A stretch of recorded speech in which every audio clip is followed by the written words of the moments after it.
All right. COVID, welcome to GUFON, everybody. I'm your host, Rich Giordano. It is Monday. Welcome to Monday, everybody. Monday is Sunday, Tuesday, Thursday, Saturday for me. It doesn't matter. They all roll to be the same. Hopefully for you, you feel the same way because every day is wonderful to be alive, especially here at GUFON. A lot of stuff to talk about tonight. I am excited. The weekend just flew by. And it was a very exciting weekend, I must add. Lots of good stuff. Lots of good editing going on. I feel like I'm ready. I'm ready for prime time. I don't know what that means. I'm so glad to see people here. Okay. This I cannot deal with tonight. I am not going to deal with the throat. The throat better get back to normal. Tonight, even though it's in the title, I was just going to broad stroke on the fire department and their policies on crash retrievals. Yes, they have a policy about UFOs. Shh. Actually, there will be a story in the near future about that. If I can just get off my ass. But I've got a lot of, not a lot, but quality UFOs to show you and a couple of maybe one ghost bell. I call them ghost bells. Those are the doorbell ghost cams now. Did you hear about these things? They're getting all popular. Yeah, ghost bells. It's all right. I could do a little better. Come up with something else. Yeah, there was something I wanted to talk about right away. Oh, yeah. All right. So let me pull it up. Never mind. So I like this. I'm going to play this real quick. Listen. Macho Man Randy Savage is not happy. Unjustifiably in a position that I'd rather not be in. Outside interference, yeah. I'm living in a nightmare. But the cream rise to the top, oh yeah. Yeah. I am the cream. Yeah, let me say it, yeah. Let me say it out loud. I am the cream. You all know that, right? That's from my old... I found the video by accident. Cream will rise to the top, oh yeah. Oh yeah. Oh yeah. I can't. Wow, I used to be able to do his voice. Oh yeah, the Macho Man. I can't do it. It's over. I always thought that was a nice little saying. Roll call real quick. Let's just do it real quick. Get it out of the way. Mr. DB Cooper, welcome to the show. Mr. DB Cooper 7 actually. Frapsap, what's up? Welcome to the show. Felicia Flores, welcome to the show. First Floor Audio, welcome to the show. He's not here yet, but JP Bassin, welcome to the show. Emmanuel Sign Life, welcome to the show. Ham Son of Noah, welcome back. Good to see you. Welcome to the show. Dr. Z Smith making an appearance here at GUFON. Welcome to the show. Coral Ann in the house. Welcome to the show. Mike Johnson, Felicia Flores, howdy doody, fresh and fruity. Both of you, welcome to the show. Jimmy Mac Soundtracks and He Don't Care. Welcome to the show. Warren Graham Music and 5150 Lover. Welcome to the show. Andy Cowley, welcome to the show. Said it right this time. Eric 81872, welcome to the show. Didn't even have to look at your numbers. I memorized it. Pretty good. I'm getting good at this. Disclosure TV, welcome to the show as well. And Renee Cruz, welcome to the show. You know, you Renee are a mystery inside of a riddle. I get people sending me messages. Does Renee really look like that? Is Renee a man or a woman? Who is Renee? How is Renee everywhere at the same time?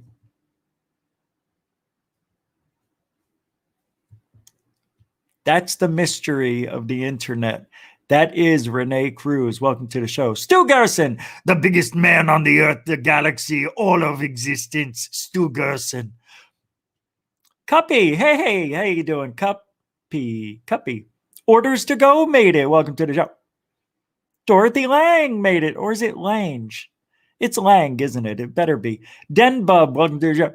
Bridget Ladd, what do you say there, beautiful? Welcome to the show. Misty OC Dragons, I didn't forget you. I said hi earlier, but I'll say it again. Not verbally, but typingly. All right, I think we're good. Anybody else who walks through the door now? Jill Tam said, I saw Neats B and Neats B, welcome to the show. Jill Tay, welcome to the show. Batting third, number 3 or 33. Paul. Tavares. Welcome to the show. D Omnia. That's a cool name. Well, let's see what you look like. Oh. Hey. I like that. Hey, and there's 2 of you. Pretty good. Pretty good. Tim Vincent, welcome to the show. Every time I see Tim Vincent's name, I think of Vincent Price. And I can't do his voice, so I won't try it. Should I? No, I can't. Lee Bodge, I see you there. Welcome to the show. How do you? That's a hard voice to do, is Vincent Price. But I think I can do it down the road. I'll try. Thomas Roberts, did I say hello? All right, that's the end of roll call. We got a lot of show to go, so let's keep it good. Yes, I sounded like Biden. I'm getting old. So we're gonna dive right into it. This is from the news. Doesn't matter where it comes from. It's Fox and Friends, and they are talking about the Pentagon to release UFO reports on difficult to explain sightings. I love listening to the media. So let's take a listen into Fox and Friends and see how silly they sound today on the GUFON. The GUFON. Go. All right. And now for something completely different. The former National Intelligence Director is... All right. I can't. That's enough. That's it. That's enough, man. Really? You're going to say that? And now for something completely different? Now you're going to use that?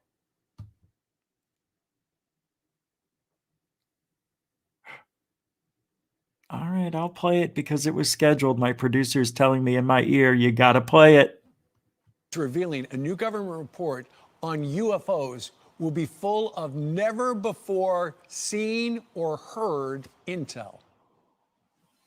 Frankly, there are a lot more sightings than have been made public. We're talking about objects that, frankly, engage in actions that are difficult to explain. And they show the fake stuff. I gotta love it. I stopped because of Cuppy with a $10 super sticker. Thank you so much for that.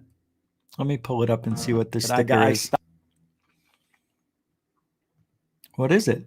I'm looking. I don't see it. Oh, that's why everything was going weird. Huh, I guess I can't see it, Cup. That sucks. Where is it? You guys didn't scroll that much in 10 seconds. Yeah, I don't get to see it. I'm sorry. Oh, I see it. I had to click on something different here. It's a jumping pair that says #1 fan. All right, there is a rule that I live by, but I haven't been following because it's kind of new anyway. When I'm playing a video, You know, never mind. Explain that movements that Never they're mind. hard to replicate, that we don't have the technology for. Okay, joining us right now Thank to you, discuss is Cuppy. Lou Elizondo. He is the Super generoso. former director of the Advanced Aerospace Threat Identification Program, a Pentagon unit that studied UFOs. Lou, Yes. good morning to you.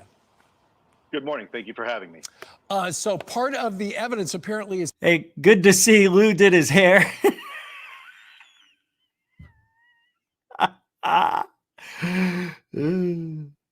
it's going to show UFOs or some, you know, they're just unidentified objects breaking. And he's got a Bluetooth device on. That's what he's talking into for this show on Fox. Good job, Lou. Looks like Lou's at a resort. Looks like there's a bathroom in the back room in the back there. I don't know where he's at. Breaking the sound barrier without a sonic boom. How is that possible? I really, seriously, I want to beat the hell out of this guy. How is this possible? We're going to see things we never saw before. Right. I know you want me to play this so bad. I'm sorry. Well, It's I Monday. think that's probably the crux of the problem, that we are seeing these, let's call them vehicles, if you will, that are incurring into controlled U.S. airspace, that are displaying performance characteristics that are frankly well beyond anything that we can either replicate or in some cases really even understand. What are they going to do? You're going to tell me you got a physics guy working on this? He's going to say, well, you know, if it goes this fast, it must be plasma. It could be a Mercury type of orbiton thing, or it could be what Bob Lazar said. I mean, come on. It's the same spiel over and over. Do we really need physicists in ufology? To be honest, do we? Seriously, I don't think we do. Why? Why would we? To tell us how fast something's going? I could tell you that. No, really, I want to know, why do we need a physicist to tell us anything about UFOs when we can see it ourselves? Physics that we It's breaking my heart, Lou. You're killing me with... form. As they show us the fake stuff on the side. You know, this is from an app you could buy. This is a fake. And they're showing it. That really isn't from DC Drano in Miami. There may be a DC Drano, but this is fake. And they probably sent it to them. And this is the one. And Third Phase of Moon told me this, and I didn't really know if I should believe it. They said this is the same sighting they keep showing on every major mainstream news broadcast, is this sighting right here. And it's fake. And So Lou doesn't know because he's in a bunker somewhere, you know, eating his Wheaties. the very best aircraft that we have in our inventory. Unbelievable stuff. So when people say, "Oh, you're in that business," how do you explain these UFOs? Sure. Well, my business has always been that as an investigator. I was an intelligence officer for the U.S. government, so my business was just to find the truth, whatever the truth is, whether it's terrorism. Has anybody told... I'm sorry, let me rephrase that. Has Lou told anybody anything new or anything at all, other than that he worked in ATIP, with ATIP, ran ATIP, who knows? And I'm being serious, because why they keep going to this guy is really frustrating to me, just because he was in ATIP. And I have honestly tried my hardest to find anything that Lou Elizondo has given us that we haven't already known. And I just can't find it. I just can't. So I'm watching this, right? And I start laughing, because there's this thing down here. It showed up for cancel culture.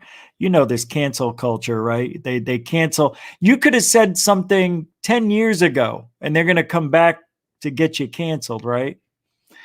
Oh, no, you know what you said? You said this 10 years ago. Yeah, well, things were different 10 years ago. So I see this down here, Mr. Potato Head. And I thought I was in a joke Fox News thing for a second. This is what weed does to your mind.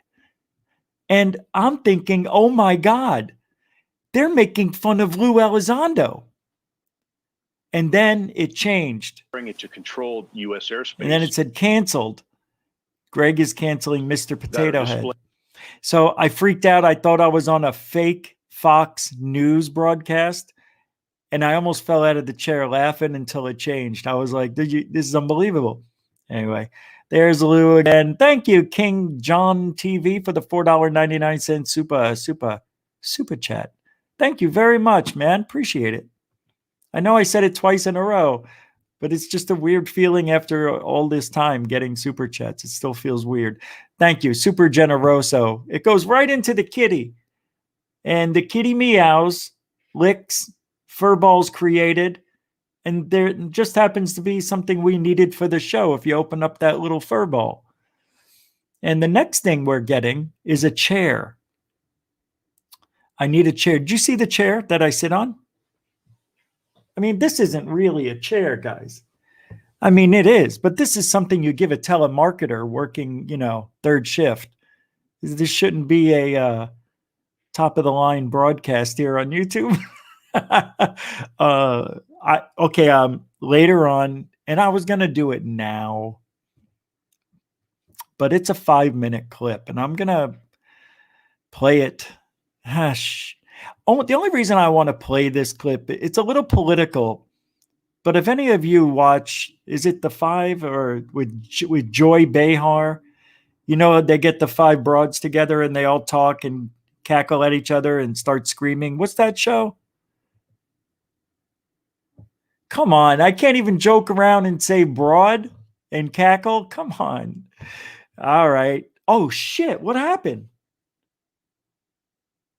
Did that happen? Did anybody see that? Everything just went off. No, it wasn't me. Anyway, I apologize. Not really if I offended any of the ladies here and even some guys. Look, anybody who's watching this show knows what they're going to get. So if you can't handle the joke, get out of the... All right.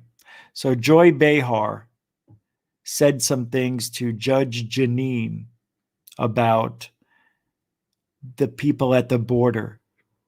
Yes, I am going to play this. It won't hurt the channel, I promise you. But this is one of the few times in life where I get impressed. And I wanted to share this with you only because it's very rare that I can get impressed by somebody in the news field that, does this stuff, broadcasting, whatever, newscast, whatever, like a Tucker Carlson talking head type of person on Fox. Well, Judge JEANINE was attacked by Joy Behar. And the response from Judge JEANINE was so good, I automatically sent it to myself so I can remember to show it to you guys today. It's one of the best rebuts I've ever seen. And this is going to take 5 minutes or so. So if you don't want any it's not political at all. It's just an interesting look. I know, play it already. Mr. DB Cooper 77 with a $5 super chat. Save Richie's glutes fund. Please. Please, thank you. That is really thoughtful. How did you know that I had a glute fund? Where is it? Twitter? Oh, GoFundMe. All right, let me play this clip. And then we're going to go full throttle into the UFO universe because we've got some great stuff to talk about after this. Finally tonight, there are people who talk the talk. Some even make a living doing it. And I'm generally humored by them, the ones who think they know everything, pontificate on things about which they have no experience, no frame of reference, but still assume, presume, and fancy they know it all. Take a listen. Look at what Jeanine Pirro, this is just outrageous, Jeanine. Jeanine, I'm looking at you. You should be ashamed of yourself. She said that these kids are a lower level of human being. Joy Behar, a perfect example of one who talks the talk. Now, I just came back from the southwest border, having actually interviewed people on the front lines who say that children are being trafficked by the cartels and forced into a lower level of human being. The sheriff in charge of the largest Southwest international border area in the United States, and one of the most dangerous where the Sinaloa cartel operates, Cochise County, says that what's happening to these children is, quote, modern day slavery. The children ultimately become slaves to the cartel. Consider this. 20% of the children brought here have no known family in the United States. Transnational cartels seize upon them, putting them in harm's way, and use and abuse these young children physically and sexually. All right, so I'm going to fast forward a little bit to her response so we can save time. She goes on for a bit. Children in a deadly. She talks about how, you know, the children are brought up here, the coyotes, which are the people that smuggle shit over, and they're called coyotes. They're not actual coyotes. They're people that smuggle people in. And someday I'll tell you the story how I almost became a coyote. Somebody asked me if I would do it. $300 a person. This was like 25 years ago. And they said, we'll pay you $300 a head if you can go grab these 5 people. And I'm like, $1,500 just to go to Mexico and come back? Yeah, I was talked out of it, thank God. Environment. But that's what she's talking about, how Joy Behar said this stuff about her, that, you know, she's just doesn't do anything. She just talks and lies and makes up stuff because she's a Trump lover and all this. Translators to help protect these victims. My mission here. Then she goes on to tell Joy what she actually did. The ones who were being I'm sorry, I interrupted. Forcing them to be a lower level human that any reasonable person would recognize as abhorrent. It is those children I spoke about on Fox, the ones who are being trafficked, abused, and brought across the border, who then become slaves to sex traffickers. I know. Believe me, I know. As DA, I prosecuted cases like these on behalf of victims, many of whom didn't speak English and afraid to speak in their native tongue because the cartels held families in their home country under the threat of violence or retribution. I provided translators to help protect these victims. My mission, Joy, has been protecting children my whole career. I started one of the first child abuse units in the nation. Check your favorite paper, the New York Times, when child abuse was considered a social issue and not a crime. I didn't talk about it, I did it. I fought the system and made it happen. Yeah. To me, a child chained to a radiator is not a social problem. A child too young to identify sexual parts of her body being abused is entitled to more than mediation. She is entitled to justice. I also started one of the first domestic violence units in the nation, fighting to protect battered women and the children forced to live with the violence, some of whom were murdered in that same violent home.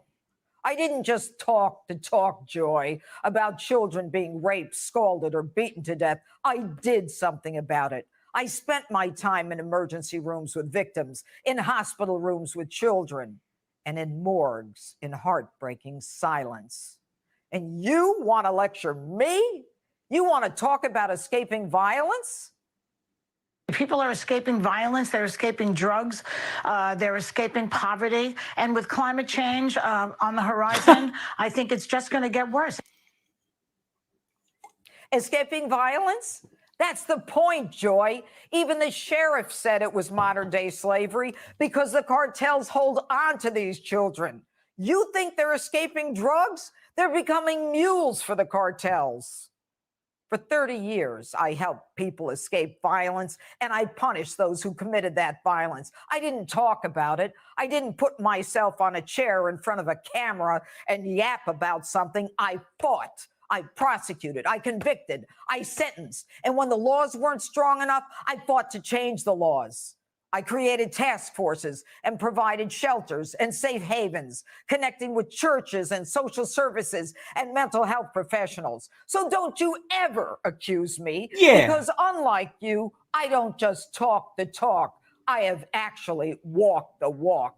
I did something. I did something. I actually did something. So instead of sitting on your butt with your friends pontificating, get down to the border, go into a courtroom, a victim center, family court, a shelter, volunteer. Have the courage to step off your comedy club stage and do something that matters, that makes a difference. And yeah, Joy, I'm talking to you. Oh, man. Damn. Damn, and look at the end. Look at that. Wow, is she mad? You can tell the difference between somebody who's reading and somebody who is talking from the heart. And that was one unbelievable rebut to Joy Behar, telling Joy that, telling Judge Jeanine that she's just a talking head. So that was pretty amazing. All right, let's get on with the show and talk about last night. Last night, there was a bombshell interview with FBI, ex-FBI, retired FBI agent John DeSouza was on Third Phase of Moon. And I do want to talk about, I'm just going to play one part. And it's towards the end of the interview. Let me pull it up. All of them were. Investigate. Hold on. It's right here. Here we go. It's really good. This guy's amazing, John DeSouza. And for those of you who don't know or don't remember, he's the guy who the first season of the X-Files was based on his life in the FBI. So you could call him Mr. X-Files, whatever you want. The X-Man. John DeSouza did it. He did something, Joy. He did something. He's a cool guy. Here we go. In 3, 2, I think this is it. 1. All right, so we're back with John, and this is an incredible, goal that you have coming up. You want to basically make things happen, get to the point. Tell us about this this video we just saw in regards to your step-by-step goals that you want to achieve here. Yeah, we want to be involved in the search for truth here. We all want to be doing this, and the main thing that we can do in finding paranormal phenomena, supernatural phenomena, is that we have to spread goals and standards, best practices, standards that we can share with each other, like the criteria I was just showing you guys, which are these are all things that investigators like you, Blake and Brent, you guys do this stuff instinctively, reflexively. It's already in your muscle memory. You do this everywhere you go. But what I find is that it helps people, especially investigators, it helps investigators to articulate these standards, to articulate these sorts of criteria in a clearly understandable way, so that we can share these with each other, and people can, when they're ready to investigate these things openly and ready to investigate, instead of just accepting whatever the media gives them on a plate to consume. Isn't that interesting? Because we just heard Elizondo talk about their 5 ways of investigating, and how do you approach maybe a crash site or evidence that you may just happen to be upon, or videotape. That's interesting. They both have these ways of investigating that are pretty similar. Yeah. Now, see, I didn't play it. What John DeSouza? I'm going to play this. It's only a minute. Maybe I'll just play it. He's got this video here. It's pretty amazing. He's an amazing guy. That's I can't say it enough. Of yours coming up in the future. So John's allowed us to share with you right here at Third Phase Moon. Watch this. My name's John DeSouza. I was a special agent in the FBI with top secret security clearances for 25 years. I started out working cases in terrorism and high-profile crimes, but ultimately, I moved into a different kind of work. Cases the Bureau just couldn't explain with normal logic. Hauntings, mysterious vanishings, divine communications, psychic premonitions, and most of all, extraterrestrials. The government has thousands of open cases of alleged alien sightings, contacts, and, yes, abductions. These cases became my obsession and my passion. We're all just being fed garbage, and we're not being told the truth. Now, I left the Bureau, and I'm on a new mission. The most comprehensive search ever done for proof of alien life here on Earth. We'll be pursuing the clues, patterns, and leads wherever they take us. Alien encounters, abductions, UFO sightings in hotspots, cattle mutilations, crop circles, Roswell, ancient architecture, unexplained signals and messages, alien cults, and so much more. I'll be rolling up my sleeves to examine real evidence, meet real eyewitnesses, and ask tough questions to separate the real from the fake. Full-blown skeptics leave full-blown experiences. If there's real proof of alien life out there, we're gonna find it. Pretty interesting, right? So John left the FBI and wants to investigate UFOs and the mysterious. Now, there's something that's in the works with John DeSouza and Third Phase of Moon and the panelists, and we're going to be working on it this year. And I can't tell you anything about it, so don't ask. But let me tell you something, nothing like this has ever been done before. So welcome to the world of ufology. It's gonna change a little bit. It's gonna be really cool what's gonna happen. All right, so I was given a video the other day, last week, and it is from Jen Brown, and I got it. We talk on Twitter here and there. And she sent me this incredible video that I gave to Third Phase of Moon, and they posted it in a video. I'm going to show it to you, and we haven't talked about it yet here. This is the one I wanted to show you on Saturday night that I couldn't. So take a look. Maybe I was going to play her footage. I'll just play the Third Phase of Moon one because they zoom in on it. And I don't know why oh yeah, I did have it ready. Hold on. Yeah, this is it. Something over the Nevada desert where they do massive amounts of military testing, secret technologies, untold secrets that are about to be revealed. What was the I.S.S. trying to capture on their cameras? Look at this. This is incredible. We're looking at this footage of what looks to be a Tic Tac. And the cameraman that is remotely working the camera somehow tries to find it because it gets out of view a little bit, and then she wants to focus in on it. They see it. That seems to disappear out of nowhere. Some people might say this is a wrong terminology to use right now, but it looks to me that this Tic Tac dematerialized.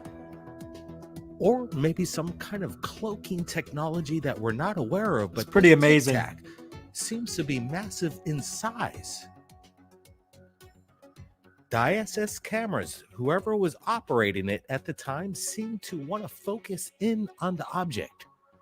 And this object seems to be cylindrical in shape, the same exact definition of a Tic Tac as our Navy pilots explained. But this seems a little larger than the regular Tic Tac. If you could imagine the size of this thing, being from the I.S.S. this thing would be station, looking down to 100 miles, planet Earth, 50 miles, the mountain ranges. This Tic Tac, in my opinion, is at least 100 yards. I don't know, if not even more. I said 100 miles. I meant 100 yards. Do a little bit of follow up on this incredible footage coming in from the I.S.S. But we've got my brother tonight. He's going to be giving his opinion along with. So some people were saying that it's possible that it is the frozen water, maybe one of these reservoirs down here that are reflecting the sun, but it doesn't happen anywhere else. And the ISS camera operator is definitely looking for it. It is pretty amazing. Rich from GUFON, who gave What? us the heads up on this incredible imagery captured by the ISS. Thank you. Brett, what's your thoughts? Yeah, Blake, this is incredible. Rich gave us a heads up, and as soon as he said, you got to watch this, boys, and we're like, Rich got something good. So we opened up this Gmail this morning, and we're like totally blown away about what we just witnessed. And people are going to say, what kind of technology is being observed? And I do believe the ISS over the Nevada desert was highly interested in what was being done secretly in the desert. As we all well know, there's military testing, UFO reverse engineered technology being implemented in the skies. Are we looking at Tic Tac technology, the super cavitation? Maybe this craft didn't just dematerialize. Maybe it took a leap at tremendous speeds where you couldn't even see it. Within a blink of an eye, it was gone. We're looking at something extraordinary, in my opinion. Some people might say that it could be a waterbed or a lake or a pond, and it's some kind of reflection, and it's giving an indication of this light. But in my opinion, I'm going to have to disagree. I'm not seeing any kind of lake or pond. This is not a reflection from within the craft. We know that the ISS, as you can see, the operator seems to want to focus in on this thing. This is NASA collaborating with technology known as the Tic Tac. This is amazing stuff. Now let's take it out to Rich from GUFON. No, we don't need that. You already saw me. So there's another sighting after this, and we'll go into this one right now. COVID. Ready? Yeah, I don't know what this Tic Tac thing is. I have no idea. I was thinking what Nathan was thinking, what some of you might be thinking is that, you know, you look around this whole area and it looks like there's little reservoirs of water. You know, I don't know. But why here? Why this one? I've seen reflections from the ground up to the ISS, and it's never been like this. This is really isolated. You know, you'd think it would show up somewhere else, you know, maybe here or even here. You know, I know the angle of it, but it's really isolated. So and believe it or not, guess what? There was a physicist, I think, was it Alex, who looked at this? And he said he doesn't know. So there's your physicist type of guy. He didn't even know what it was. Alex, the guy who's the third phase of moon, what do you call it? Panelist. But he's a physicist. He's the guy who, I think he was the curator of the Smithsonian Institute, believe it or not. Yeah, seriously, the Smithsonian Institute. That's who we have on the panel. That's what I'm saying. John DeSouza. I mean, we've got all ranges of people. You guys have no idea. No idea. Some of you do. It's really an amazing time to be alive in ufology. It's going to be wild. Watch this. Check this out. This is amazing. All right. So here it is. I know what some of you are going to say. I think it might be what I think it is, but maybe not.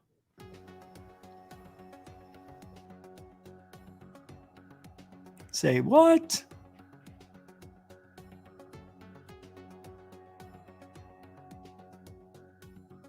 Look, it's going away.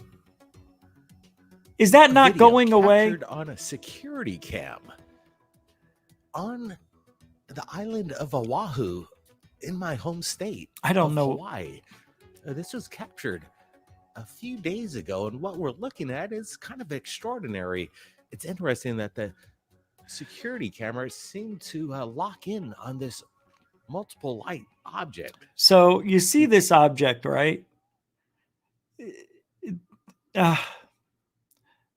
What I was thinking it might be is somehow there's a reflection in the camera that maybe we can't see it. Maybe it was cropped out.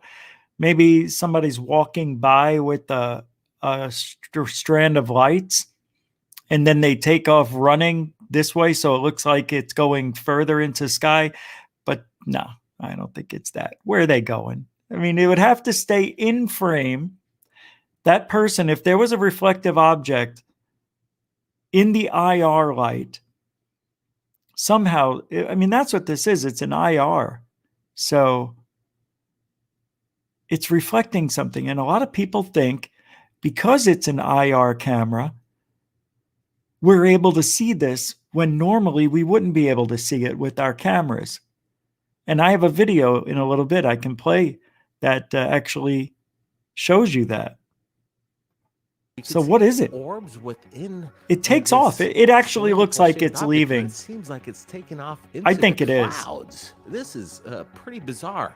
Is this some kind of like scout ship that has just left the vicinity of this home, captured on this security cam? That's right, Dr. Z. I'm trying to wrap my brain. The public's gonna bring you disclosure. Exactly what maybe we could be looking at, and some people might say that it could be a flock of birds or some birds taking off, or it could be CGI. It could be, but I don't think so. Because look right here, see the trailing? You see that? That's not fake. That's actually pixelation in the camera. Dr. Z Smith, nah. I don't know, man. Hey, what's up, Area 503? Martin Reader. Valerian the Mac the Third. You're now white? You're now white. You were red. Now, well, you were green. I don't know what this is, really. But there are reports of small UFOs. 3 to 6 inches in diameter. They come in all shapes and sizes. I'm going to keep saying that over and over and over and over because they do. They go from inches to miles. I don't know. Maybe we're all wrong. You see, this here, I'm not sure, man. It's bizarre, but it has a really definedness of it. Like, it's defined that it doesn't seem like it's in the frame. Like, it's like we're not seeing it. I think it's a camera anomaly or it's a UFO. I really don't know. I don't know how they did it. That's why I really can't figure it out. I don't know. I don't see any reflections on the cars. Do you? Let's go back and take a look after this. Let's see if there's reflections on the cars.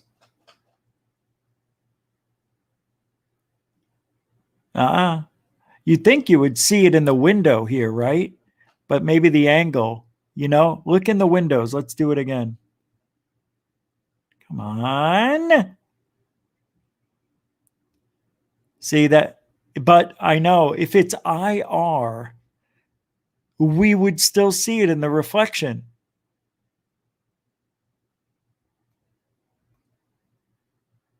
We don't. I think it's right going. It may be a little bit too far to the right of the cars. It may be closer than it appears. It could be like right here. I don't think it's bugs. Let's rule out bugs. It ain't bugs. We don't see it anywhere here. You know what this reminds me of? They have the, laser clocks. The clocks that they have the wheel that spins, but they're lasers. And what it is, it's a row of lights that flash and spin to form the letters or shapes or anything you want. It looks like one of those all lit up. Like that also looks like it could be. There are flashlights that look like that. They have the LED lights and they're just sticks. Those, it could be one of those.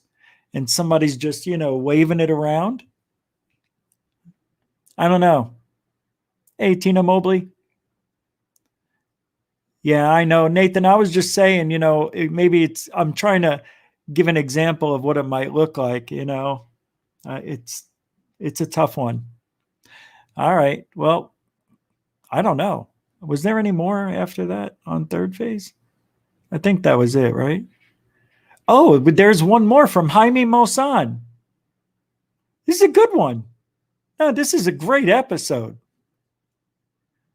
I got the mute. Hey, Rich. Yeah, Jaime Maussan, he's been collaborating with us, and he's wanting us to share this with you right now. Are you looking at this?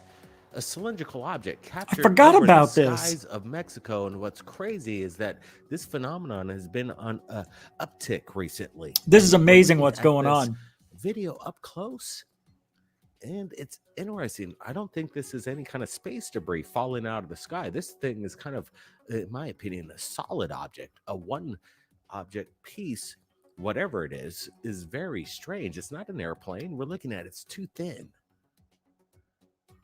We're adding some brightness, contrast. Again, this seems that it has structure, that it's not dissipating or breaking up in the atmosphere. This is a video. One of those things that we've just been seeing over the past few weeks. This is something different, and look it's at being this. noticed over volcanoes and all over the place. These cylindrical, massive, unbelievable, lit up objects. What are these things? Again, they're being spotted all over the world, and you can see this. Doesn't it feel like when you see all those, doesn't it feel like there's like some sort of not invasion, but intrusion of our privacy? It's like our lives are being blatantly, like they're watching out in the open. They have no fear. I wasn't looking at the atmosphere. This chat is room. One of those things that. But, this is amazing to me. Look at this. It's a volcano, obviously, but we've heard about this forever, right? And then we have this one. That's another video that's really there. I remember that. That's unbelievable what this is what people have seen throughout history. I don't know what this is. I don't know if this is a UFO or some sort of, or two UFOs or some sort of light display, but this is what people see. This is what's been reported, and we have it on camera, video, whatever. It's really amazing. What are these things? Again, they're being spotted all over the world, and truly amazing. This. And again, it resembles this Tic Tac. Yeah, and why is everything now like a Tic Tac? Everything we see is a Tic Tac. Amazing. I've got so much more to show you and talk about tonight. It's ridiculous. So let's move along. A fluorescent light bulb. Yeah, I could see that. Yep. They're like that. You're right. Exactly. More like Mentos. No, it's Mentos and Lifesaver do not even taste the same. I hate Mentos, but I think I would like a Mentos if I would have tasted that before the Lifesaver. I think we get acclimated to a certain taste. But anyway, that's just funny. Megadus. What is it? Megadus, right? Thank you, Mr. DB Cooper. Do we have fear when we go fishing or test animals? Huh? For $5 super chat, Mr. DB Cooper 77. Do we have fear when we go fishing or test animals? You talking about scientists? I'm confused. You guys think about that. Talk about that for a second. Thank you for the super generosity, Mr. DB Cooper 77. All right, moving right along. We did that. I'm going to get rid of that. I hate to do this to you because I have to, because my producer's telling me you have to. All right. So Mr. DB Cooper, what is his name? I mean, Mr. MBB 333. I didn't mean that, Mr. DB Cooper 77. That was, you can see why I would make that mistake. It says right here, Mr. Mr. MBB333 thinks he captured something on the ocean floor. And I don't know what made me watch this today, but it was in my recommended. I don't know. You be the judge, please. I don't want to do this one. And look, the way he speaks is just so awesome. It's just comical, but in a good way. Sent in from all around the world. But first, I want to take you guys back down here into the southern Indian Ocean, in between, pretty much directly in between Antarctica and Australia, in this location here where it looks like there's been a lot of activity at some point in history's time. I don't know how to even describe these things. Again, they look like a large grater went over these areas. They form ridges and valleys and just all kinds of random features. And I found a feature that wasn't so random. And again, I found this location by sheer accident. It's what appears to be some sort of text on the seafloor. Super, super weird right here in this location. And if you look around, you can see some other things that look like text. Like that right there looks like a number 5. I Thank just you, found orders that to go. literally 10 minutes ago as I was getting ready to do $5 this video. super You can chat. see what looks like maybe an I and an S right there. Again, that's just totally random. What I'm about to show you, though, is not random. This is funny. And it doesn't look like anything I've ever seen before on Google Earth. In fact, I'm going to take you to the location right now. We're here anyway. I'm just going to zoom in a little bit closer. This location right here, you're going to see what looks like writing on the seafloor. I don't know if these are ancient symbols, some sort of modern symbols. They're quite large. Again, I've never seen. I know what you're going to say. And I said it too, that there's writing all over Google Earth, right? They have their Google Earth stamp all over. It says Google Earth 2021. If this guy is he's trying to pass this off as some sort of anomaly, but it's just part of Google Earth. I think they're just messing with us. But you can see the letters here. They're not perfect. They look like they've been smushed a little bit. And, you know, this looks like ABROEM. Like that. Maybe their names are put here, like Abraham or something. I don't know. That's what I think this is. I think these types of things are not anomalies on the floor of the ocean. I think it's just people writing on the actual Google Earth images. Some way it's a stamp of some sort. I don't know. I think that the reason is because look, it goes right over these ridges or indents in the ground. I mean, these are scrape marks, like little ridges, like something came along and carved out the ground, all this black. So you can see it go right over it. And this R right here, I mean, that's just too Americanish, Seen anything like it. I've taken some still images of this location and I've made some modifications to the color and lighting. He took pictures of it and made moderations with color and lighting. You've got to see. It's genius. And you'll be able to clearly see in some photos I'm about to share with you guys writing on the seafloor. And this is called making something from nothing. That's what this is called. It even gets better. Watch. He says they're 13,000 feet. 15,000. It depends on how far you go. In some of the images, the clarity takes it all the way over beyond 15,000 feet wide. That would be. Well, that's taller than the Mount Vesuvius. Wow, that's a pretty volcano over there. Over 3 miles wide. And if we look at this first one here that you can clearly see. So what makes more sense?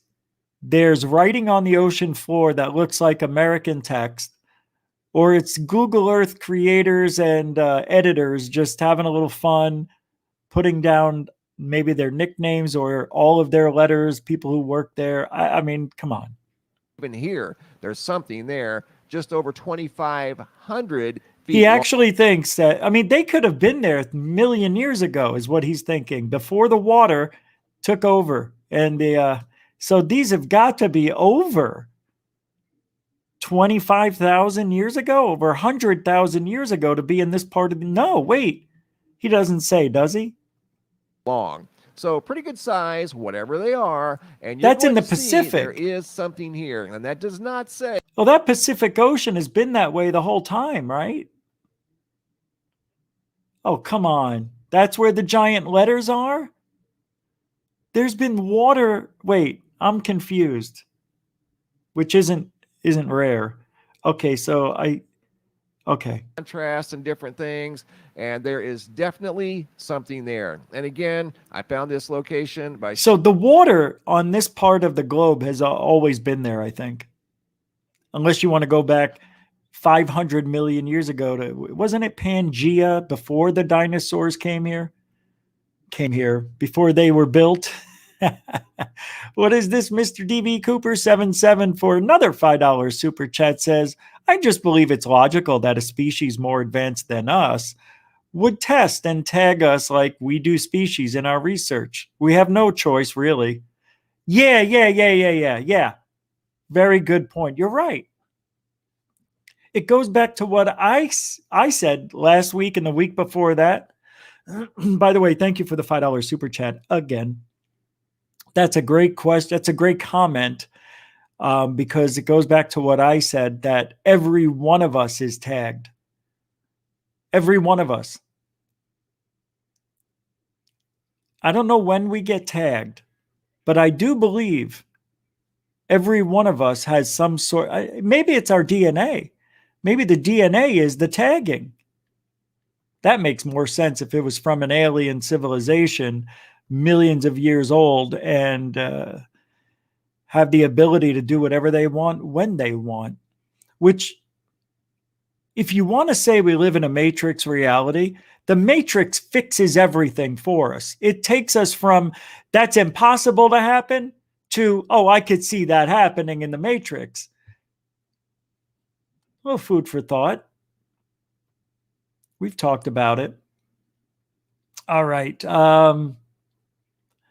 Okay. So a little bit ago, we were talking about the infrared, catching objects that we can't see with our natural vision or with a regular camera. And that's probably why some of us can't see certain UFOs on our cameras when we go to videotape them and they're not there, but that's not true. It's just you're bad at focusing. But here's a video from Laredo Paranormal Research Society showing exactly. October 23, 2011. I don't want to blow it up, so just deal with it.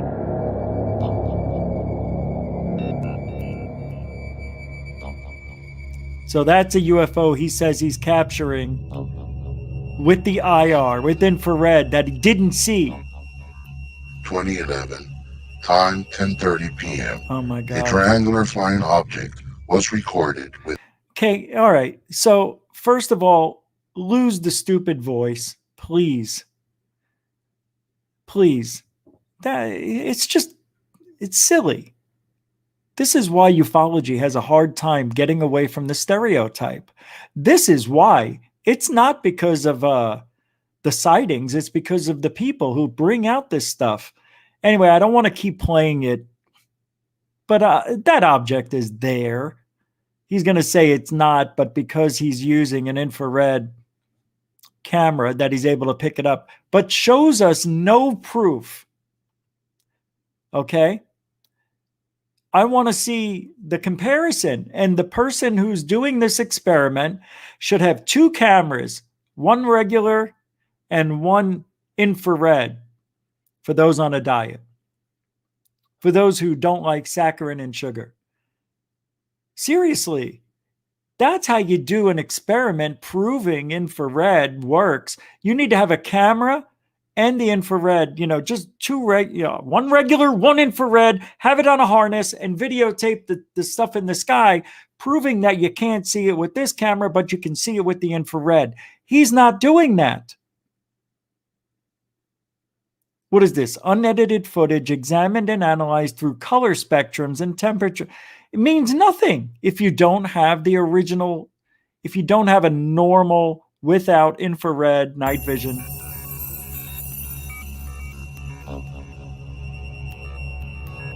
First of all, this is awful.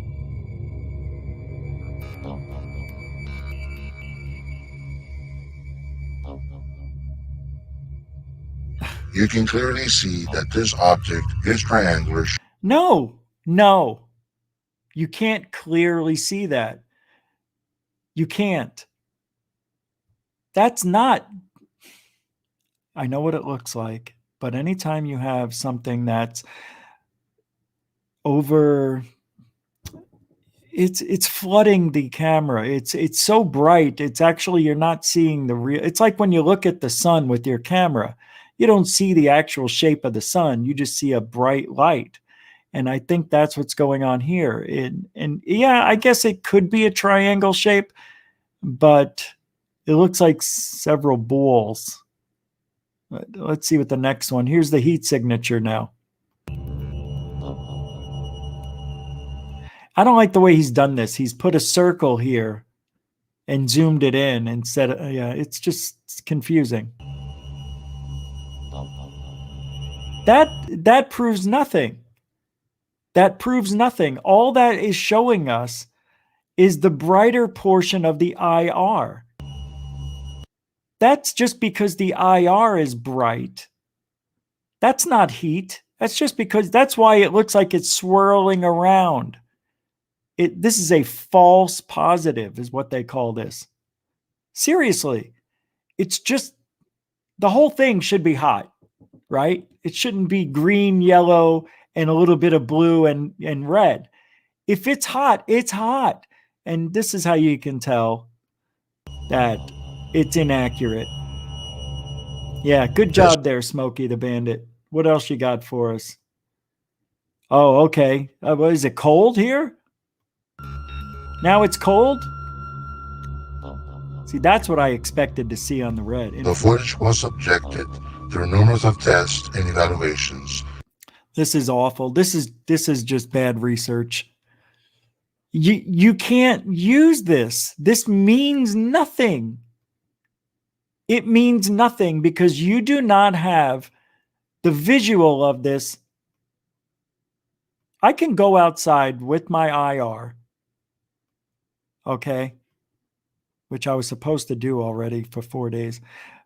I can get the same thing. I can get the same exact thing and do the same exact tests on just a light or something reflective. I don't know what I'm looking at. I don't know what I'm looking at.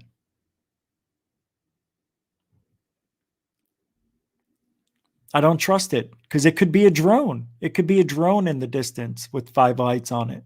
I don't know who that person is. I don't like that type of analysis. I don't think it's good enough. I think there's too many mistakes, and anything, you can just say anything you want. That's the beauty of it all. And you know what? A lot of people don't know because they've never done the research before. So they don't know that that's how reflections work and fakery. And anyway, you get the idea. I just don't trust it. They're telling us that everything that's happening is real. They want us to believe that what's on that camera, that IR camera, that green blob is really there. But they don't show us the real. I want to see it with my eyes, man. You know? I want to see it with my eyes. I want to see it naturally. But they're telling us it didn't show up.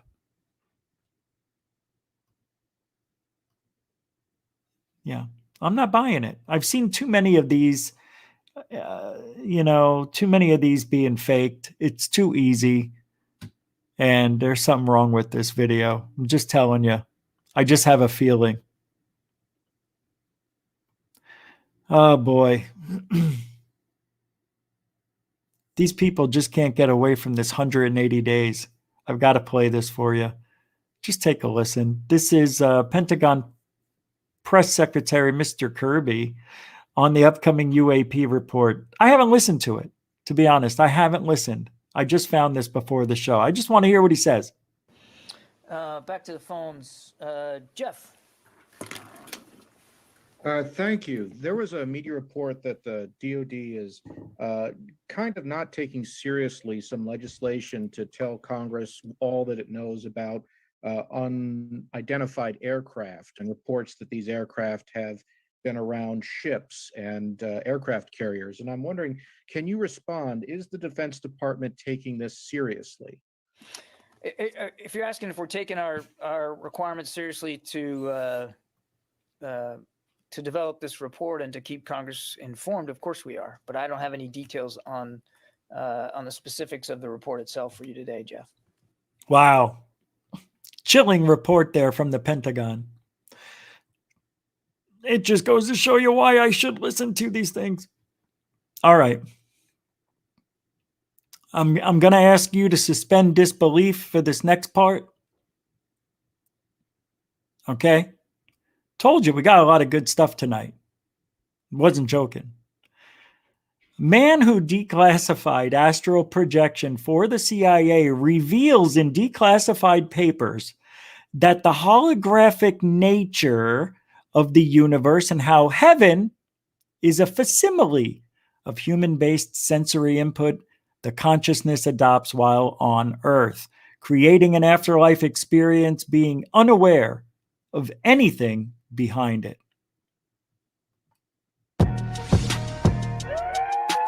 And that was it, everybody, because who cares, right? You believe what you want to believe, right? Who cares what this guy says? And I don't believe that anybody has proof on life after death. I don't believe that this guy, let's just watch for a second. Just watch. One is able to create a facsimile of human sensory input which was acquired while on Earth, using it in the afterlife to continue the perception of a human experience after they have passed on from Earth. This is the most common place human consciousness passes. He's saying that he can create an afterlife when we're dead, basically, to continue on in a life. But the thing is, we've talked about this, is this reincarnation? But no, he's saying he can create an holographic image for your mind of another life after you die. Onto after death due to the popularized theme of this idea of an afterlife. However, this is just the start of the afterlife experience and is the place of human thought-based limitations. In this video, we will take a look into the truth about heaven and hell discovered by Robert Monroe. Anyway, interesting. I will not put the link to that into the chat. I'll put the link to that in the chat room. Is that a YouTube thing? Hold on. It is. All right. That comes from Insomniac Wide Awake. 6,780 subscribers. So I'll put that in the description after the show. It's an interesting theory. Interesting that he says he could do it. I like this next one. Montana Sheriff. We're now picking up steam. This is where the show gets really good. Tells about his UFO experience and how it was seen and tracked on radar shooting straight up. It's pretty good stuff right here. I'm telling you. They used to host quarterly meetings for the sheriffs here in Great Falls. I can't hear him. And I always tried to come down and have lunch and meet the guys and talk to them, as most of the other sheriffs in the area did. So I met this gentleman and we visited, and he said, well, we understand you guys are trying to find these UFOs and track them and do all these things in the evening hours. He said, if it happens again, why don't you give us a call? And if we're not doing something else and our equipment's available, we'll try and zero in and see if we can find these on our equipment up there. Okay. So the evening that this incident happened, a friend of mine, a retired school teacher, drove into my office about 9 o'clock at night, and it was in the fall of the year sometime. It was dark by then. He walked in and he said, have you looked outside your window here? I said, no. So I looked off to the south and west, and there's this bright light up in the sky. And he said, that's too big for a star and it's too close and whatever. So I said, well, why don't you get in my car? Make sure you have your seatbelt on, because we're going to go do a visit. And the colonel had called and he said, you need to come up here. He said, I got something on the scope. You need to see it. So if you can come on up. So I called these guys, told them we went to Penroy, went in this trailer, and normally the equipment in there would be staffed by one person. Well, the colonel was so excited about what he had seen, he had 2 sets of eyes on every machine. He called out extra people to visualize what they're watching. So we walk up to, and there's a scroll there similar to a polygraph. I don't know if you've ever seen one or not. In the medical field, you probably your heart monitor machine, something like that. Yeah. But there's a scroll, and that scroll was telling them, and it's coming across at a fairly steady, just a little bit of wave in it, and then all of a sudden it goes straight up, Instantaneous stop, and then it starts floating again. I said, my goodness, what do you suppose that is? The colonel looked me right in the eye and he says, you know, we do not have a clue. I had been in the Air Force for however many years. So we don't have anything that can fly like that. And instantaneous, and they gained like 6 or 8 or 10,000 feet of altitude, just almost instantaneously stopped, and then started just drifting again. Pretty unique. And then it wasn't long after that, and here come a couple of cars of security guys. They came in and ushered us out, took the scroll with them, and that was the end of playtime. As I recall, they said that they would have somebody from the Pentagon call you or something the next day. Yeah. So the next day I sit there and I waited and waited and waited. No call. COVID. I like that guy. Yeah, it's true. I think I was pulled over by that guy, but like I said in the chat room, they all look the same to me.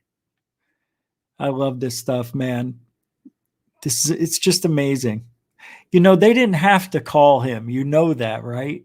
They could just monitor because he's got a tracker. His DNA is the tracker. We'll come back to, okay, Bigfoot real quick. There's an article written here, and I'm going to have to pull it in front of me. I'll just show it to you so you know I'm not lying. How has Bigfoot stayed hidden for so long? Human psychological quirks. So this is by Jason Bates from Cryptid Lab. And he says, perhaps the most pressing question in cryptozoology right now has to do with readily accessible recording equipment. Everyone has a smartphone. There are wildlife cameras placed all along the globe, and all that information can be uploaded to the internet near instantaneously. How, then, has Bigfoot and other cryptids stayed hidden in the wild for so long?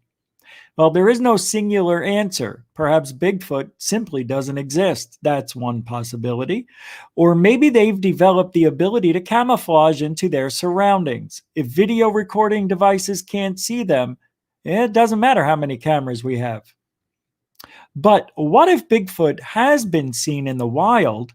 And what if it we just refuse to acknowledge or process the information? No. No, see, I don't like that. COVID. The New York Times recently published an article, believe it or not, attempting to explain why people keep seeing Tasmanian tigers if they're currently extinct. By the way, they're not extinct. They're back, believe it or not, and have been recorded on video. And they say the conclusion, they don't exist. Instead, people are creating incorrect details in their minds based on unclear sensory data. Oh.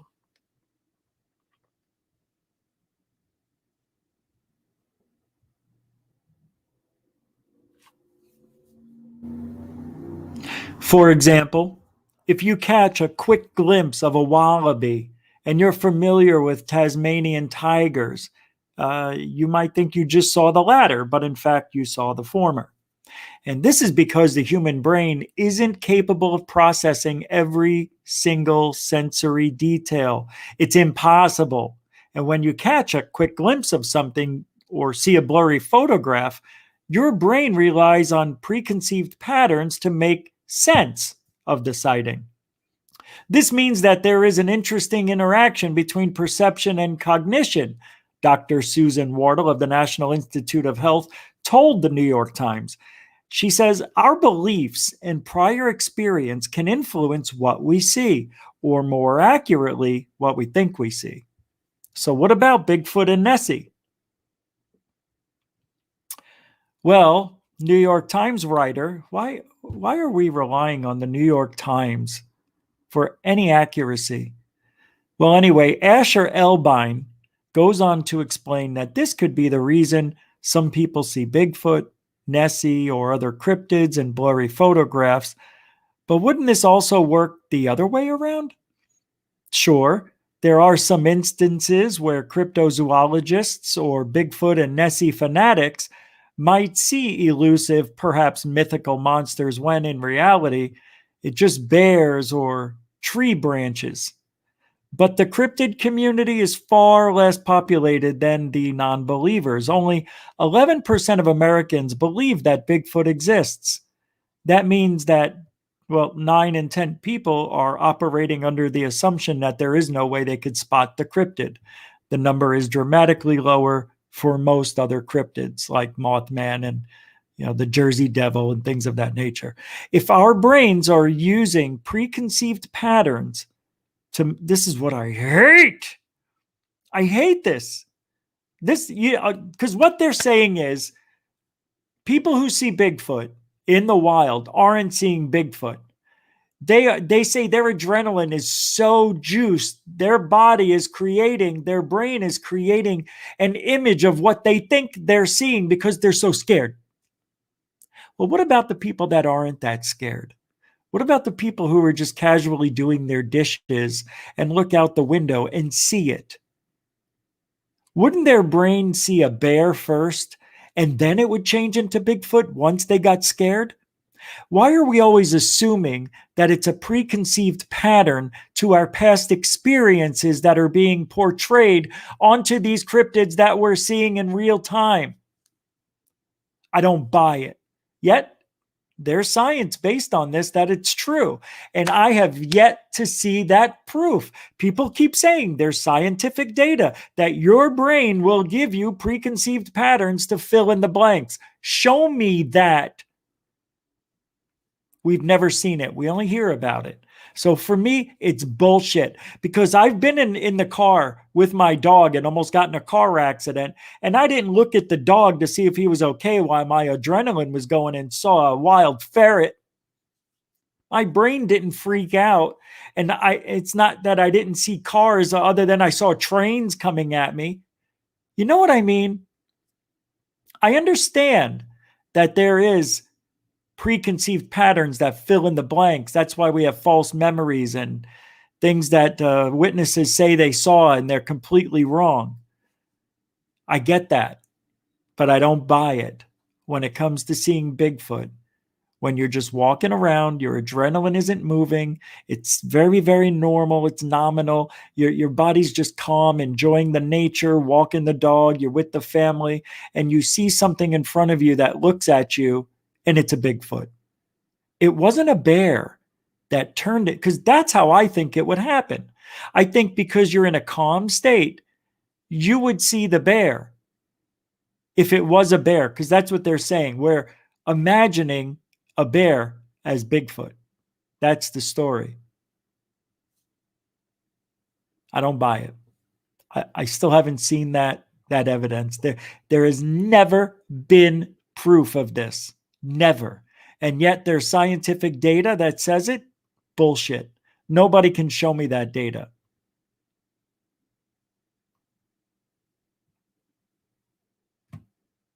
Walking in the woods. Or how about the story about the lady doing dishes? And she looks out her window, just casually doing the dinner plates, cleaning them up, and she sees a Bigfoot immediately. And her body was in a total calm state, just had dinner, she's digesting, family's around her. She just happens to look up casually. Don't you think she would see a bear turn into the Bigfoot if that was the case? Oh my God, that's a bear. Wait, it's not a bear. No, they're seeing big feet. And I think Big Feet is dodging everybody somehow, some way. I believe it, but I don't believe it because we don't have any evidence. All right. You understand? All right. It's time for Twitter. T for T, everybody. T for T. I got some good stuff today. It's not the norm. All right. Do you guys remember when you first saw the Men in Black? Remember on that video, they're walking through the doors of a hotel or something like that, and the security camera catches these two supposed MIB. Remember that? Yeah, I just happen to have it here. I want to show you. It's been a while since I've seen it. I just want to take a look. They had the exact same faces, like they were twins. And he said, oh, yeah. Yeah, those are twins right there. You can tell totally. First of all, there is a story that goes with this sighting of Men in Black, that the Men in Black came looking for one of the employees, right? And it wasn't in that day. And they said, the co-workers told the employee that, yeah, these two guys, man, they were weird. They didn't have any facial expressions. And apparently this person, this employee, captured or saw a UFO up close. So apparently, again, I'll say it, apparently these are men in black who came in looking for this person. I don't know the whole story, but let's see what else happens here. They were wearing black suits, black trench coats. They were wearing like the old-fashioned fedora hats. They had extremely... It's fedora, not federo. Is it federo? I could have sworn it was fedora. Fedora hats. Oh my God. Somebody... Oh, Jesus, HC.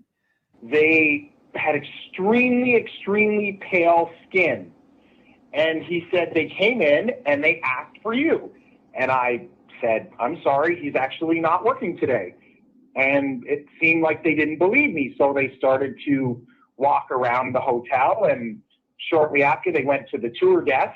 But he goes, they freaked me out. And I really wanted to tell you that there were these weird guys in here looking for you. So, of course, now I'm a little bit skeptical and I'm a little bit freaked out all at the same time. So the first thing I do is I run into my security office and I rewound the cameras. And sure enough, here comes two gentlemen through the front door looking exactly how he described. Then the next day, I was talking with my tour desk, and one of them asked to talk to me. She came in my office, the same as my bellman, and she said, I heard that you heard that there were some men looking for you. And she said, they asked a few questions about you, and they said strange things that I didn't understand. And they were talking about governments and conspiracies, and none of it made any sense to me. But she goes, they were very scary. She said they had no eyebrows, no eyelashes, nothing. Their hair looked like they had a wig on, like it was attached to their hat, like it wasn't even real. And she said, and the scariest thing, their eyes were so big and so blue that they almost hypnotized me. They're describing me. Anyway, I always thought that was interesting, that story. Oh, it's almost over. A little bit. And she goes, and you're going to think I'm crazy when I tell you this, but I swear they knew what I was thinking. And she started to cry, and she said one more thing before she left. She said, these men, they didn't blink. Not once did I see them blink. Wow. Well, sounds like Men in Black to me. They didn't blink. All right. Corey Goode. We haven't talked about Corey Goode in months. It's been about 8 months. And this isn't anything about much, really, other than him complaining that he can't handle hecklers, people who don't believe him. Somebody, Captain Austin Zitz, says, well, maybe he shouldn't have gotten into the stand-up comedy business. I said, oh, that's gotta hurt. Baby Jolly. See, this is interesting to me because people, after all these years, are still following Corey Goode and David Wilcock. And, we give them a hard time here because they deserve it, in my opinion.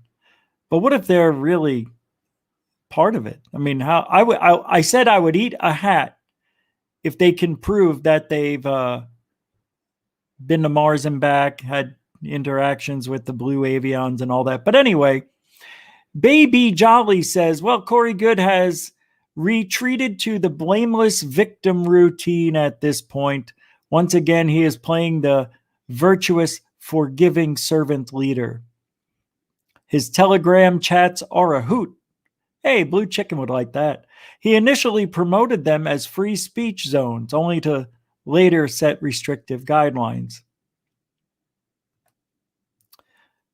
On behalf of Corey, We'd like all of you to enjoy your experience in this space. With that in mind, here are the guidelines. Please do post ascension, space, earth changes, history, technology, science to others, health and inner work or well-being. Please refrain from posting politically charged news, gossip or hearsay, anything unkind, cruel, or too disturbing. What we know about ascension is that it's happening. We are the ones we've been waiting for. We are the ones. Thank you all for being here with us on this amazing journey. Bullshit. Bullshit. Next. Oh, I forgot about this. The News with Shepard Smith says, here, what's the story behind the mysterious flying objects hovering over U.S. Navy destroyers off the coast of California? I love mainstream media when they talk about what's going on in the UFO world. We have got to hear what this guy, I can tell just by looking at him, he has no idea what he's talking about. Off the coast of California, no one seems to know where those drones came from or who's responsible. NBC News correspondent Gotti Schwartz now. Oh, it's Gotti. This investigation. Gotti? Good evening, Frank. Yeah, today the Navy confirmed they investigated whether these unidentified aerial vehicles might have been drones launched by nearby ships, but no luck. And when they reached out to a Carnival cruise ship, they also reported seeing these mysterious lights as well. So right now, what we know about this pretty brazen incursion comes from entries into the ship's logs of the USS Kidd, the USS Rafael Peralta, and the USS John Finn, which over the course of several nights in 2019 were swarmed by unidentified. Hey, I didn't know that about the Carnival cruise. I don't know how that you see, it skipped my memory. Identified aerial vehicles. One log entry describing a back and forth left-right maneuver that's similar to what a commander of a strike fighter group saw in the same general area back in 2004 off the coast of California when he and a group of fighter jets spotted an unidentified flying objects they described as a white Tic Tac. Take a listen to what he says happened right after they first spotted it, bouncing back and forth, left and right over the surface of the water. And it starts coming up at us. We call it two-circle fight, but it's coming up, I'm coming down. So it literally is aware we're there. There's no doubt because it mirrored me. So here it is. I cut across, and I get to about half mile of it, so I'm about halfway across the circle. As it gets in front of me, it just goes poof, and it's gone. And it's gone like that fast. Now, in these latest incidents, we know the Navy deployed special recon teams to record evidence from the ship's deck, but so far no evidence of what they saw has come to light. But we are told...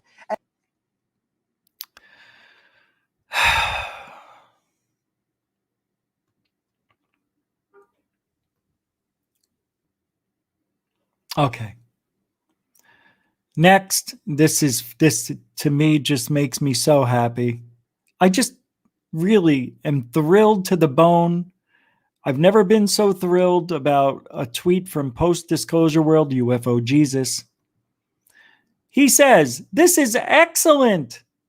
James Fox, who is the director of I Know What I Saw, Phenomenon Out of the Blue, James Fox is all in regarding helping to influence the overall outcome of the 180-day UFO report. Are we done? I want this to be the last time we talk about this, but it's not. We've got another, 80 days? 60? Who knows? Here's what ACM 1129 says. As James Fox, do you want to support Lou Elizondo, Chris Mellon, and many other people working hard behind the scene for transparency for the public? Oh, brother. Really? You really think that? Oh, boy. James Fox says, I am putting a laser focus on that effort, UAPTF report, in the very near future. One of the reasons why I looked down at my phone a moment earlier is because I'm getting in touch with the publicist about the specific endeavor. I think it's an unprecedented opportunity. You know what is actually ultimately revealed. Joe Public, you and me, might have the ability to influence the overall outcome of that assessment. No. Why? Why would we have an influence over what the government is going to show us? Are you out of your Vulcan mind? Then he says, we are considering doing a little campaign to raise the level of public awareness and to get people to contact the representatives. I tried 4 or 5 times. Nobody's gotten back to me. Nobody's gotten back. I checked. It goes right to voicemail for both of my representatives in Arizona. Oh, when I get to Florida. And then he says, this is really tough times for people right now. A lot of people are struggling, but this is potentially a huge, huge story. Something that could cut the lives of every man and woman. Something that could cut the lives of every man and woman, I think. That makes no sense. There are people working diligently, both in front and behind the scenes, to get this story out. They need support. The people that are pulling strings need to hear from the general public that the demand is there, the interest is there, the support is there for more of this stuff to come out.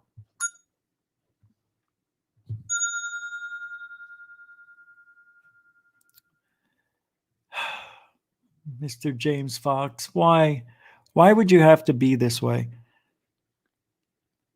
Getting involved with this at all? I mean, what do you care? You just make documentaries, right?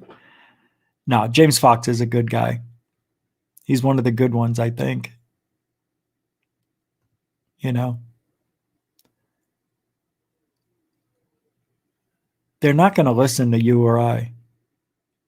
Oh, like Lou said, march down the streets. Yeah, go call your representative and tell them you want this disclosure. Okay. Hi, my name's Rich Giordano. I have a channel and Can you do me a favor and see if you can get disclosure pushed through? Okay. All right. Bye-bye now. Please. They're not going to listen to me. They're not going to listen to you. I think it's cute. They think that we have a voice because we have been demanding it for the last 20 years that I know of. And before that, we've been demanding it since Roswell. And demanding it heavily since the 80s, disclosure. So don't think for a minute that you or I will have the opportunity to make a move, to make anybody move faster for disclosure. It's just not going to happen. There's not enough of us. There's not enough. Here's a story. Are the recent UFO disclosures setting us up for a mass deception of epic proportions? What? Are you seriously kidding me with this? Let me bring it over to me because I can't read it over there. The writing's too small. Here it says, have you noticed that UFO sightings have been in the news a lot lately? Yeah. Even in the midst of all the other big events that are happening, evidence of mysterious objects flying through our skies continues to make headlines. They would get a lot more if mainstream media even looked at third phase of moon and published what they've got out there. It's true. In particular, what one American Airlines pilot says that he saw is really shaking a lot of people up. You guys know about the cylindrical thing. This got so much attention that officials at American Airlines were forced to address it. They put out a statement in which they confirmed that the radio transmission did actually come from American Airlines Flight 2292. American Airlines put out a statement saying, following a debrief with our flight crew and additional information received, we can confirm this radio transmission from American Airlines Flight 2292 on February 21st. And the FBI has also publicly announced that it's aware of the incident. In the old days, the U.S. government would go to great lengths to deny that anything unusual was happening in our skies. Yeah, But that's because they didn't have social media back then in the day. It's not as potent as it is now. Everything can be heard. And by the way, the only reason they came out with the story and had to say it and admit it is because there was a guy, General Joe Public, got that transmission off his ham radio. A ham radio operator intercepted that transmission. That's why. And hopefully more people will be doing that. Going public. That person wasn't going to go public with that. You know that, right? No, you didn't. But they thought they did. They wanted it to go public. They didn't want their name to go out there at first. Then they changed their mind. And they put their name out there as the person who intercepted that transmission. There's a cylindrical object that just went over my airplane. Have you got it on radar? No, no one has it on radar. That's impossible. I just saw it fly over. But it did. It happened. And the Pentagon has admitted to holding and testing wreckage from UFO crashes. Okay? After all this time, why would the federal government finally admit this? Are they trying to mentally prepare us for something?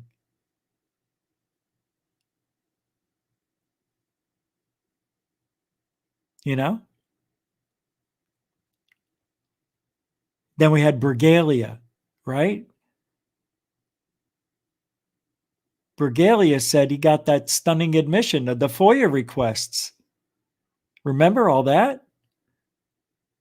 The documents and all that stuff about the broken up metals and pieces of UFO debris, whatever. Are they friend or foe? We don't know. Do we know? Is that why people in the government are so, well, I guess they want it to be a threat because these UFOs, these objects are flying in airspace that they really shouldn't be? Well, look, let me tell you something about airspace, people. Airspace is airspace. Nobody owns jack shit. It's a planet, okay? We don't own it. We own it in our minds, but to aliens, it's just flying around. Well, they're coming into secured airspace. They don't know. They don't know the rules and regulations of the government and flying into airspace over the White House or government facilities or nuclear missile silos. They don't know they're not supposed to be there. They just came to the planet. Oh, let's go over there. It looks like there's a lot of radiation coming from that area. Boom. What is this? What are they doing? Oh, what are these people doing? They're messing with this nuclear reactor. Oh my God, they're going to blow the planet up. They're going to kill themselves. What idiots. Oh no. That's what they're doing. That's why they turned off the switches and then they turned them on. Remember those stories hanging out over at nuclear silos, turning off the launch and then turning on the launch codes? Because they wanted to see how it, they wanted to see what these buttons did. They weren't trying to scare us. They were just seeing what the buttons did. And by the way, the reason all that stuff happened is because one of the aliens, probably two, went down. They just transported down into the missile silo area where they turned the keys, and they did it while they were invisible. It wasn't happening from the ship, half mile in the sky. They transported down in the room. That's why. I believe aliens have that ability. That's why we get them mixed up with ghosts, demons, and anything that moves we call a poltergeist. I think it has to do with the aliens just kind of, fumbling around. Watch it, Johnson. You just knocked over that guy's matchbox. Oh, look, he thinks it moved on its own, you idiot. Anyway, that's how I like to think the aliens talk to each other. All right, we got a few more tweets here. Do we? No. Don't forget, Countdown to Disclosure is still kicking ass. The secret technology behind the Space Force, third phase of Moon, 1091 Productions, Cousins Brothers documentary. I mean, you know it. You love it. And yet we'll watch trailer. I think it's terrifying. I mean, this seems potentially like one of the biggest stories of my lifetime. And I don't care if it's about UFOs or whatever you call it. Something that we don't understand is getting very close to our military aircraft. The technologies related to energy generation should come out first. This hybrid aerospace underwater craft is able to basically generate an electromagnetic field. It is President Trump's belief that the United States must remain as dominant in space as we are on land and sea and the air. And your charge is to see to that mission with the United States Space Force. You know, there were 3 people on my team assassinated. Greer! And I was almost killed. With a lot of people that would like to Trump. know what's going on. It's a matter of national security. Dude. But apparently, just Tic Tac. recovered are off-world vehicles not made on this Earth. The president will respond to the subject the way they want them to. There's a black box with all the technologies that would give us a civilization that's sustainable, peaceful, etc., and that's been around for decades.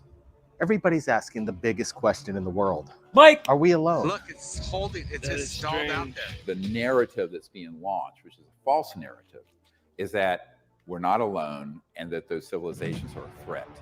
The problem is that the public has to be informed and involved. Could be a brief statement saying hallelujah. Jim! I'm finally vindicated. Bobby! They're going to let this stay like it is. But the people who are surrounding that level of our politicians and government are not told. Yeah. Like the movie Independence Day, where Will Smith goes, let's go kick some alien butt. That's right. Anyway, check it out if you haven't. Good question, Nathan. Who here hasn't seen it yet? It's really good. It's great. All right, what else we got? Oh, I almost forgot. Ghosts at the doorbell. Check this out. Going around. Surveillance cameras have been catching what looks like a white figure running around at night. You can see it from a couple of different angles in these videos. Now, Mentor Police even responded to a call from someone saying they thought they saw something strange. And when the officer showed up, he said he thought he saw a child running, but it looked like they were standing up too straight and moving too fast. And then he got out of the car. He said there was no one there, and the dash cam didn't pick anything up either. I don't know, Jay and Betsy, that is pretty wild. That's wild. I think it's just a kid, just far enough out of view. But we've seen this a lot. And that goes back to what we talked about at the beginning of the show, that these IR cameras are picking up things that we normally can't see with the regular camera and our eyes.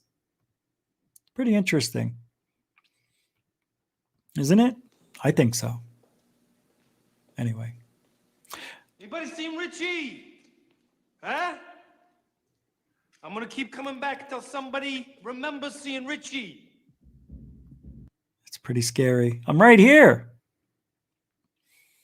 So earlier, I said the fire department has in their handbook how to handle and retrieve UFO crashes. And I think I'm ready to do a story on that. We're ready. Yeah, it's pretty interesting. I don't know if it's in the police handbook.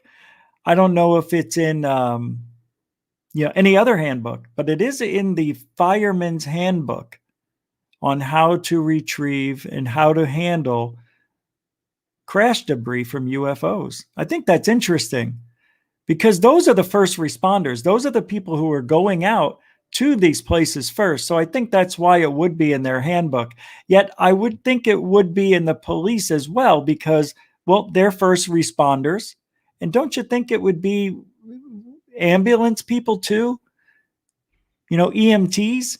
I'm going to have to look into the other ones. I know it's inside the fireman because I have the handbook. I have the actual words.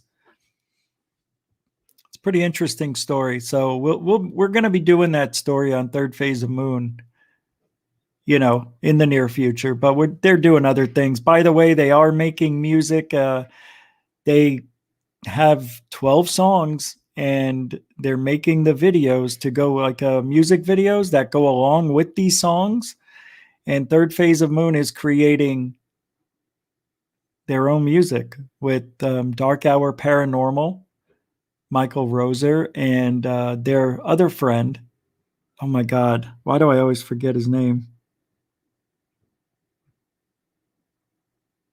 God, I feel bad. It'll come to me. And they're one of their really good friends for a long time, plays the drums. And I've seen a couple of the videos, and I have to tell you, I'm not just saying this because they're friends of mine. This is absolutely amazing what's happening with these songs and these videos. They have a song called Men in Black, and the video is just unbelievable. It actually tells a story, and I can't tell you the details other than that. But when this comes out, when the music comes out, you're actually going to be blown away. Michael is singing on it.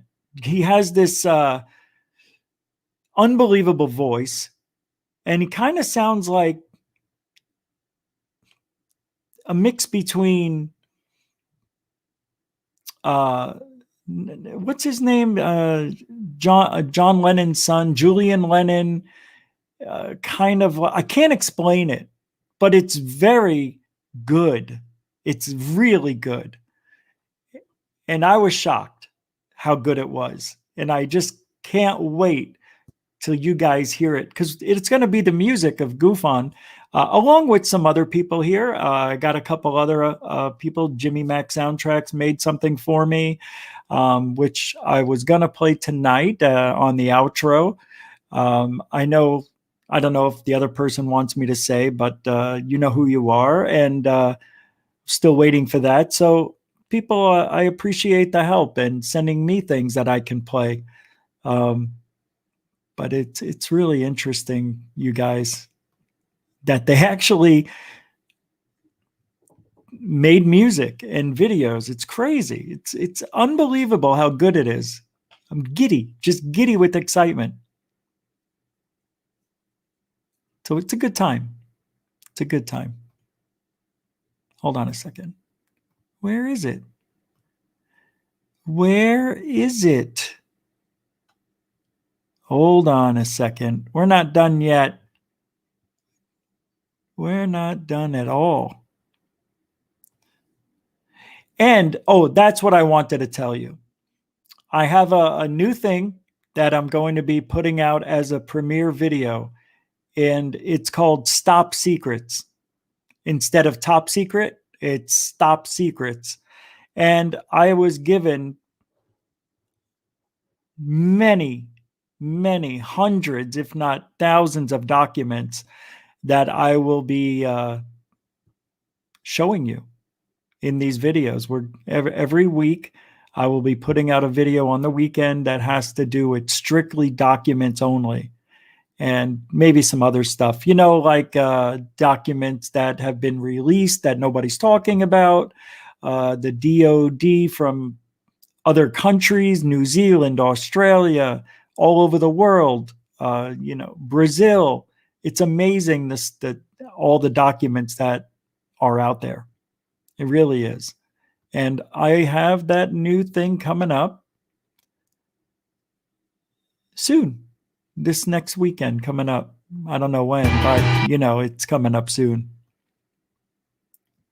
Wow, that accidentally played, but you couldn't have heard what it was. That's for sure.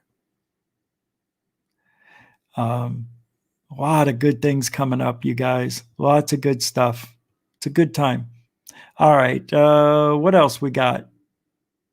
There was one other thing, right? I know I had one more thing to go over.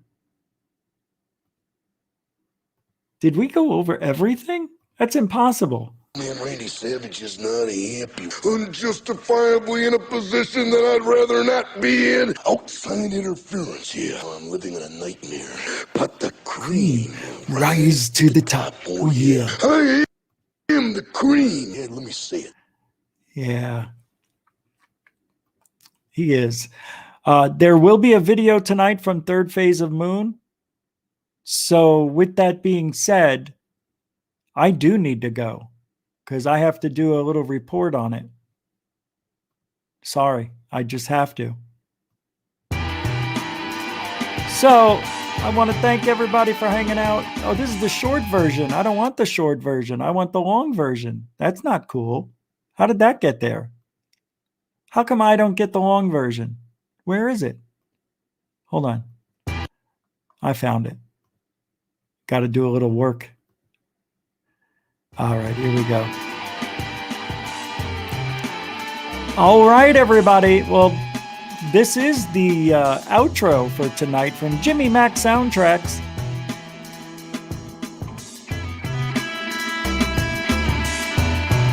Yeah. Thank you, moderators and super chatters, for everything you do for GUFON. I appreciate your generosity and your time. And I also want to thank all of the newcomers and veterans alike. I'm just glad you're still giving me 1 minute a night. That's all I ask for. Just come on out, hang out. If you like it, good. If not, no harm, no foul. So we'll be back tomorrow night, 10 Eastern, 7 Pacific, right here on GUFON. And if you ain't looking up, you ain't looking out for ufology. Good night, everybody.